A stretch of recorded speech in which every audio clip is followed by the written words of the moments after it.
Hi guys, what's up? I'm going to talk about the nomadic lifestyle and how you can work and travel at the same time. Even if you don't have a lot of money, that's a good thing about work and travel is that you can earn money as you're traveling. I'll be talking about my personal experience and what I've heard from others and other programs that I want to try in the future.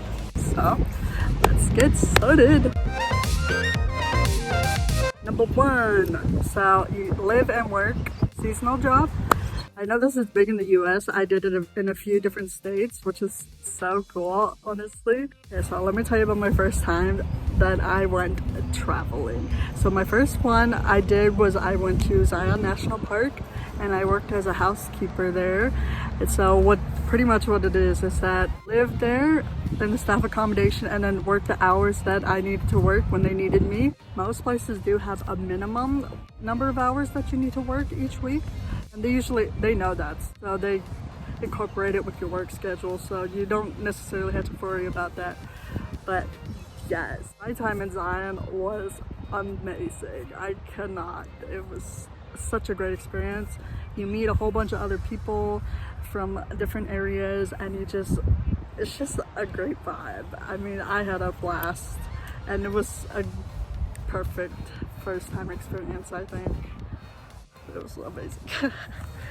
So a typical day when I was working in Zion is like you go eat breakfast in the EDR, which is employee dining room area, and they have served breakfast. They just take a little bit out of your paycheck, so you don't have to worry about like paying anything or anything. It's just automatic. So go for breakfast, then you go to work, and then work for us usually ended around 2 or 3 or 4. It depends on how much cleans there were that day. So after like work was done, that's your time to explore. Anytime you don't have work, you have time to explore. You live in a beautiful place or you live in some touristy place that others only go to see for a little bit, but you have the opportunity and experience to live there. And there's a fly in my face. Flies are irritated. Yeah, so you have the opportunity to explore. So a lot of my coworkers love to hike. I wasn't a big hiker back then, but they would always like invite me on their hikes after work, and I'll be like, sure, I'll come, why not? So I went on so many hikes, and I'm so glad I did because it was so fun, especially with a group of people, and you got to know them, and it kind of becomes like a family. Like, of course there's going to be people you don't like, but you know, it's kind of big enough where you can avoid them to a certain point. It depends on how big your company or corporation is that you work with. So how did I find that job? I found it just by Indeed. I was just scrolling on jobs with accommodation where you can look up seasonal jobs or live and work jobs. Honestly, it's pretty straightforward. Okay, so if you want to do internationally, what I'm doing currently in Australia, so you just have to apply for a visa.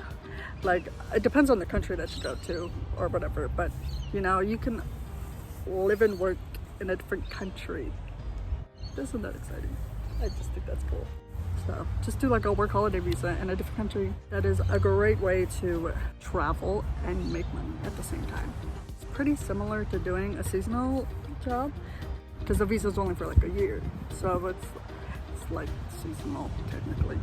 But yeah, pretty much a work holiday visa is what you make of it. You can travel holiday the whole time if you wanted, most of the time if you wanted to, and you can work. Another way you can work and travel at the same time is you can work on a cruise ship. Ever thought about that? So working on a cruise ship, you can, so there are international ones and there are just ones like, okay, so when I worked on a cruise ship, I was in the US. I was doing on a riverboat, the Columbia Snake River. It was like between Washington and Oregon. That was so beautiful. Like Twilight vibes. That was the vibe. Like Twilight was filmed in that area, so I was just like, ooh. And it's so pretty. It was so pretty. For a cruise ship, you do have to commit to like between 6 and 12 months. which is kind of a long time if you think about it. And if you don't know if you get seasick or something, then yeah, okay, if I'm honest, I did not do the full 9 to 12 months. But yeah, on the cruise ship, you can explore on times off when you're on your break, or if you have a day off, which isn't very common because you do work a lot. You work pretty much 24/7 because you're on a cruise ship for the whole season, and you're just kind of working kind of around the clock. It's more like 16, 17, 18 hours. But yeah, it's pretty much 24/7. So they also do feed you on the boat, so you don't have to worry about food. If you don't like the food, then well, there will be stops that you stop at, and I know a lot of people just stock up on food, like go to Walmart or something and they just buy a ton of snacks, a ton. And so, you know, you can snack throughout the day whenever you have little breaks. Okay, so my experience on a cruise ship, I liked my experience. I only worked for a few months. That's because I could not keep up with the schedule. I was tired all the time. But if you're someone who only needs a minimal hours of sleeping, then it's perfect. You do have like roommates, you share with roommates. Okay, so to be honest, my experience was chaotic. So the boat that I was working on, they had just finished re-renovated it. Wasn't fully done by the time they took off. So all the employees on the boat, they had to do that stuff that wasn't finished. And that was crazy because we were like a week, maybe not even a week, but we had to like set up all the furniture. It was fun though, that made it exciting. You do see the same people literally every day. So you better hope you get along with them or it's gonna suck. I mean, it's hard to, I mean, you can avoid people, but it's a very smaller space. Like, you're gonna definitely bump into somebody at some point in time. Like, you can't avoid somebody for long. I've had friends that try, they did not succeed. They do give you like a vacation time where you can take like a few weeks off, so you know like get completely burned out for the time of commitment that you have. So when I got the job, I was just looking up, you know, live and work jobs with accommodation, and I came across a cruise ship and I was like, oh, I want to try that. That would be fun, I think. So I got the interview, they're like, okay, yeah. And then they got back to me and I was hired.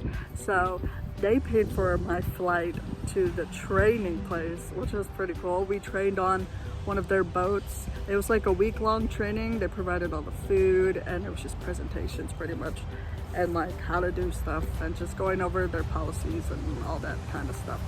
That was very luxurious. Yeah, so the beginning part was definitely the most organized out of the whole time that I was on the cruise ship.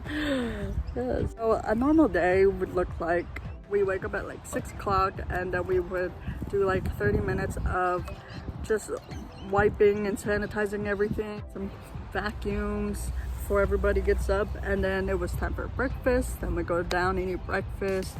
Then it was time for guests to go on like their excursions and stuff. So it was time for us to clean the rooms. Since I was a housekeeper, also on the cruise ship I was a housekeeper. Since I had experience, I was like, might as well do housekeeping. You a list of your section or whatever, and then you would go clean those rooms for those guests. No, those guests will be staying there all week, so like if they want to tip you at the end of the week, they can, because they'll be pretty much the same person there. One of my coworkers, she got like $300 or $400 like almost every week, like almost every time she had like tips. Like, man, I was like, man, you're good. Yeah, no, I wasn't as lucky, but you know, that's okay. I get like $50 maybe. Better than nothing. So housekeeping stuff, and then we do lunchtime, and then we finish the rooms that we had. And then after the rooms, sometimes you would have a break, so we could go, sometimes we'd be stopped and we can go out and explore the city that we're at. Sometimes we're not stopped and we just like hang out and chill in our rooms. And then after break it would be dinner time, and then we would have turn down service or cocktail hour, or so like we would switch off, but like turn down service, you know, you fold the bed down, pull down the lights, pretty much the opposite of what you do in the morning, you do at nighttime. Yeah, I don't know if you get it, but yeah, that's what we do. And then cocktail hour would be all the guests gathering for like little drinks and some event. Somebody is performing something for them in the place, and you would be serving them like cocktail stuff. So after like cocktail hour and turn down service and whatever, after both of those two things were done, then we would do our night clean, where we just go sanitize everything, tidy up, vacuum, do all that stuff. You know, it's clean for in the morning, just, or at night if people want to walk around, because you know, everybody just goes straight to bed. And then after we were done with that cleaning, then it was pretty much our free time. Times we had at like 8, sometimes 10. It really depends on what's happening on the ship. And yeah, at nighttime we just kind of hang out and chill, or if we're docked somewhere, you can go out and just explore that, but it's usually late. And we did have a curfew, which was like 9:30, 10 o'clock. Kind of sucked. We had to be on the boat by then, but whatever, you know, that's okay. Probably for the best anyways. That was pretty much a little bit about my experience. The money was decently good, I guess. It was like $1,500 a week, give or take. See, it sounds good, but the amount of hours that you're working, technically, if I was gonna balance it out, I'd say that it's not as much as I would want. Cause like, you're literally trading time for money. I honestly did not ask about money. I just like, oh yeah, they give that much, then yeah, that's what I would do. Probably should have asked, but I just saw the money in my bank and I was like, oh, I'm good. I was working with ACL, and they have like, the longer you work with them, like you do get a little bit more each time, and then like at the end you do get like a bonus if you finish the whole commitment, that's pretty cool. Kind of wish I just committed to it, but no, I think it was probably for the best that I stopped, because I was dead on the inside. I was so tired, like all the time. That was my personal experience with working on a cruise ship, but it was fun, and I did meet some cool people on there, so I think it's a definite do at least one time. All these flies. Ugh. Okay, so the second one is work exchange. So a work exchange pretty much is where work, or you help somebody out with something and they give you an exchange accommodation and food, and sometimes a salary, but most of the time it's just for accommodation and food. There are different types of like work exchange. There's like farm work, and you can au pair, which is another kind of work exchange. They'll have like a general thing, but then sometimes they'll like end up just helping out a few hours, and then you can be able to travel that area for whatever. A few websites that you can look at are World Backpackers, there's Workaway, there's Bunac, I don't know how to say it, Bunac. There's Wolf, which it's mostly towards farming, agricultural stuff. So if you like farming, then that would be a good thing for you. Another kind of work exchange is an au pair. Au pairs are nannies. So sometimes a family wants a kid to learn a certain language, and usually that would be your native language, or a language that you would speak with the kid, so that they can help learn it and get more fluent in it. So that's mostly what au pairs want when looking for an au pair, or sometimes they just need an extra hand to help out. So some websites for an au pair, if you're interested in doing that, there's aupair.com and there's Au Pair World. I'm sure there's other ones, but those are the only two I got for you at the moment. Yeah, that's some ways that you can work and travel at the same time, and some of my experiences. if you have any questions, feel free to ask me down below. I'd be happy to answer them, anything pretty much. And this works for like anyone.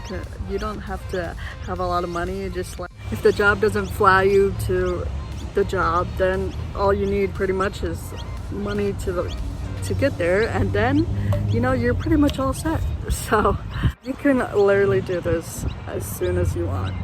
You can always go with somebody if you want to.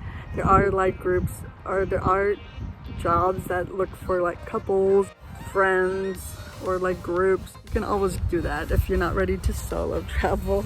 Thanks for watching, guys, and I hope you guys have a good day, and subscribe to my channel if you want more content like this. You guys have a good day. Best of luck to you, and